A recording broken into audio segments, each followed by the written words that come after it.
The Lord be with you. And with your spirit. A reading from the Holy Gospel according to St. John. Glory to you, O Lord.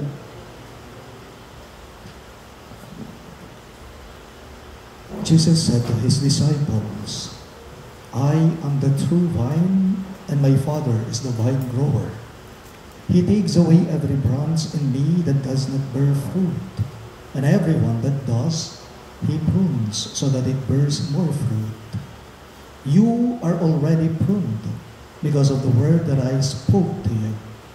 Remain in me as I remain in you.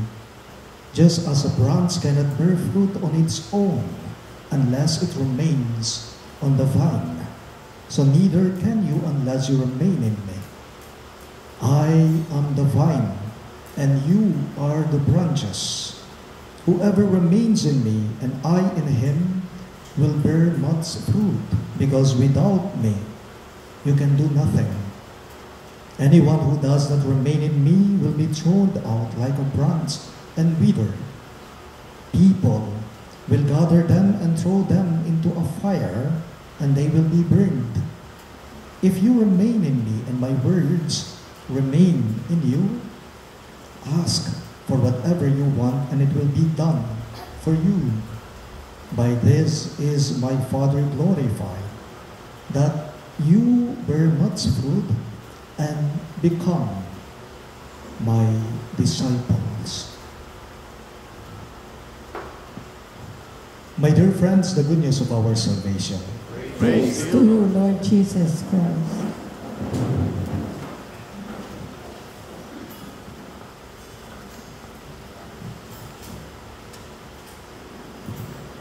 Good morning there, everyone. Good morning, Father. Kami pong mga pare na affiliated sa St. John Mary Vianney Vicary, tumutulong po kami sa mga masses o sa mga misa doon sa San Jose, Paris, Cabalantian, Bacolod. Kasi po, ang parish priest nila ay nagbabakasyon si Father Ditoy. So kaming mga paring kasama niya sa vicariate namin sa St. John Mary Vianney Vicary, San Fernando, and Bacolod, tumutulong po kami sa mga misa nila, daily masses, at the same time, mga Sunday masses po nila. Ako po iniimbitahan akong magmisa, Miyerkules at Biyernes sa parokya nila. Kung po pwede po ako sa Miyerkules, kasi hapon naman, magmimisa po ako sa kanila. Kung minsan naman po, Friday yung free time ko. Doon ako makakapagmisa sa kanila. 2 Wednesdays na po, ako yung naka-assign na nagmisa sa Cabalantian, Bacolod. At 2 Wednesdays na rin po, natitsyempo po ako o natataon yung pagmimisa ko na yung commentator na kumakanta sa Santa Misa, sintonado siya. Sintonado po siya, nawawalan siya sa tono sa tuwing siya ay kumakanta. Hinahayaan ko lamang po siya. Iniisip ko baka kinakabahan siya dahil iba yung paring nagmimisa sa kanila o hindi po siya sanay. Isipan ko po nakakarugya mo sa ano. Alam po ninyo, last Wednesday, after ng misa, habang nagbe-bless po sa akin yung mga nagsimba, nahihiya po siyang lumapit sa akin, tinatakpan po niya ng pamaypay niya ang mukha niya, tapos sabi po niya sa akin, Father Among, bless po, pasensya na ko po, sintonado ko po. Kasi po, aliwa naman talaga akong commentator. Sina po, kumo po. Sabi niya sa akin, so ang ginawa ko, ngumiti ako, tiniman ko po kaya, tapos in-advise ko siya. Alam niyo yung sinabi ko sa kanya, ito, sister, ako sa kanya, lagi mong tatandaan, na sa tuwing tayo ay nagsisimba, hindi naman tinitingnan ng Diyos kung nasa tono ka o wala ka sa tono. Hindi naman tinitingnan ng Diyos na sintonado ka sa tuwing ikaw ay nagsisimba. Mas mahalaga sa Diyos, tandaan mo, kako sa Kanya, mas mahalaga sa Diyos na sa tuwing ikaw ay nagsisimba, ibinibigay mo yung oras mo, yung panahon mo sa Kanya, at humuhugot ka ng lakas sa Kanya. Amen? Amen. Humuhugot ka ng lakas sa Kanya kasi siyang kalakasan natin. kako sa kanya. Alam po ninyo, bigla niyang inalis sa pagkakatakip ng pamaypay ang mukha niya. Tapos nakita ko siya, ngumiti na siya. What do we call that? We call that encouragement. Encouragement. Sa unang pagbasa po natin ngayong linggong ito from the Acts of the Apostles, may binabanggit pong pangalan, kung napansin ninyo, kung narinig ninyo, ng mabuti, ang ating first reading ngayong linggo. May tinutukoy na pangalan, may sinasabing pangalan, and his name is Barnabas. Barnabas. Barnabas, wherein his name stands for who he is. Barnabas literally means son of encouragement. Ang ganda ng kahulugan ng pangalan niya, son of encouragement. You know what, my dear friends? It is Barnabas who brought up the best in Paul. It is Barnabas who brought up the best in St. Paul. Bernabe, siya po yung nag-encourage kay St. Paul sa pangangaral niya. Siya yung tumulong sa kanya. Siya yung umalalay sa kanya. Sa unang pagbasa po natin, let's focus on the first reading. Sa first reading po natin, si Bernabe ang naging daan upang si San Pablo ay mapalapit sa mga alagad ni Jesucristo. Ang eksena ay ito. Nung una po kasi, sa first reading natin nung una ang eksena ay ito. Ilap ang mga apostol ni Jesus kay San Pablo kasi kilala nila siya. Ayaw nilang makasama, hindi ayaw nilang makasama si San Pablo. Kasi alam nila si San Pablo na noong una, siya yung unang tumutulig sa kanila, sa mga naniniwala kay Jesucristo. Hindi naman sa ayaw nila sa kanya, hindi lamang nila lubusang maunawaan kung bakit itong si San Pablo, dating Saulo o Saulang pangalan niya, bakit naging alagad siya, tagasunod siya ngayon ni Jesucristo. Deburi, because they were hesitant.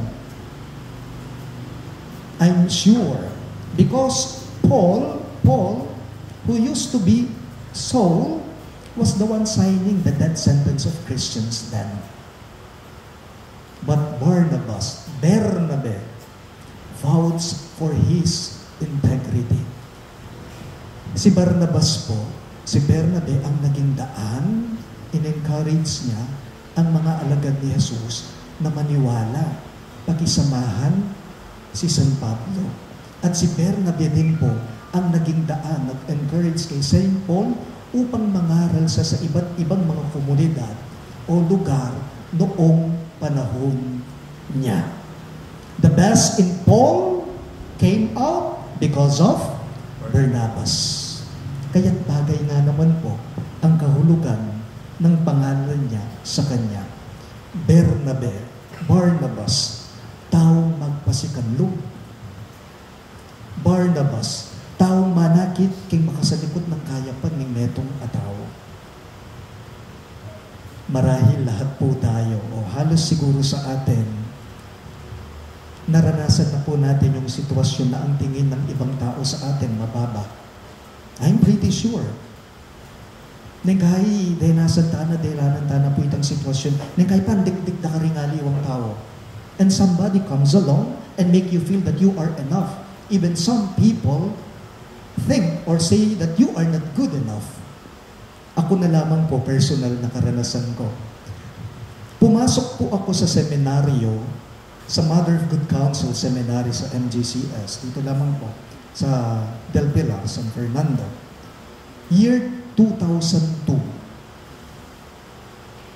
Naordinahan akong pare 2011, from 2002 to 2011. Natatandaan ko po yung first year ko sa seminary, bakasyon yun, may family reunion kami, father's side, Karempong Arce,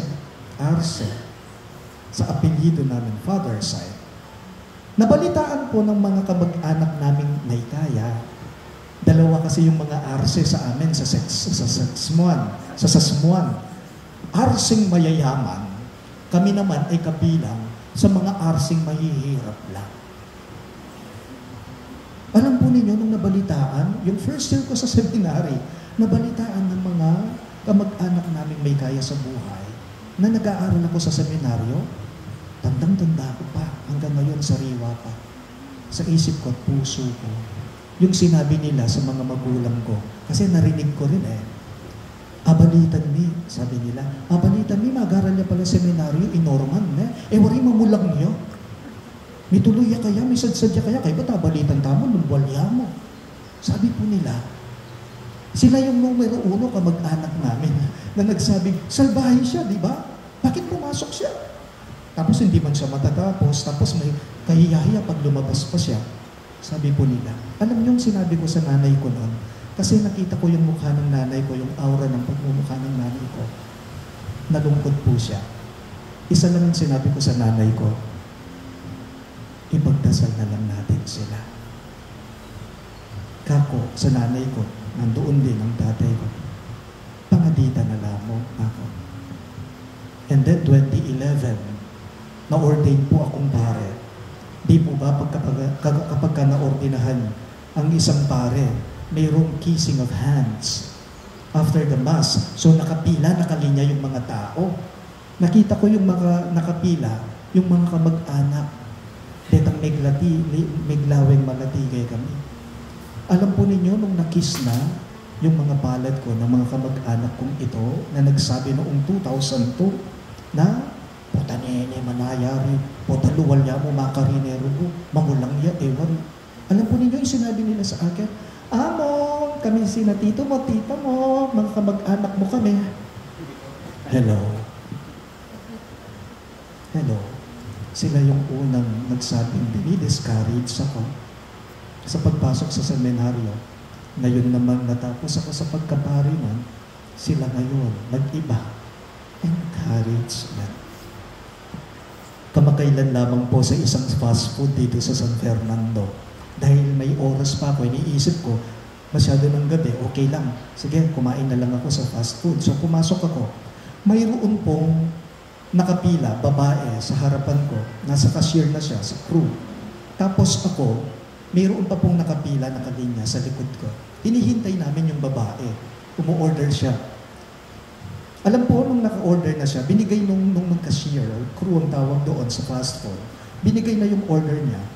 Small Coke, small French fries. Aba, nagsabi-sabi si sister, ang babae. Wari, large yung order ko. O small yamo, sabi niya sa babae, sa crew, sa cashier. Bakit itong French fries ko yung small? Di ba sinabi ko large? Pasensya na po, babaguhin ko na lang. Pagbutihin yung trabaho niyo, bakit ganyan kayo dito? Sabi niya. Narinig ko yung nasa likuran ko, ako, walang kibo. Papansinan ko lang, pagmasdan ko lang. Sabi ng mga nasa likuran ko, bala mo naman, nalayang bus-bus buto, limin pa niya biyanana. Nakita ko yung babae, yung cashier, yung una mula siya. May bugnero kong kumyak. Itanganak. Noong napalitan na po na large Coke at small price, ay large price, yung in-order niya, nang aalis na siya, bali niyo po yung sinabi na, alam niyo yung sinabi niya? Sama-sama niyo yung obrayo. Sabi po niya, noong ako na, siyempre nahihiya po, yung crew, yung cashier, kako sa kanya, Miss, alam mo maganda ka. Ngumiti ka naman. Kako sa kanya. Ngumiti po siya. Kasi po kanina, kuya ko tumawag po. Dinala po sa ospital ang tatay ko, sabi niya. May dahilan pala kung bakit ganun na lamang nagkamali. Yung crew, yung cashier, hayaan mo na lang, kako. Everything is going to be alright. Gagaling ang tatay mo. Ngumiti ka, maganda ka. Kay ba't denga tsuking gulog kumakalumos siya ro? Para. Alam po ninyo, pag sumusuko, bumibitaw ang isang tao sa buhay niya, tell that person, I believe in you. Kapag ka sumusuko o bumibitaw ng isang tao, yung tila hindi na niya kaya, tell that person, believe in yourself. Believe. You can and you will. Kapag ang isang tao mahina yung kumpiyansa niya sa sarili niya, sana sa atin manggaling yung just remember to never doubt yourself. You are capable of amazing things, of astonishing things, of astounding things.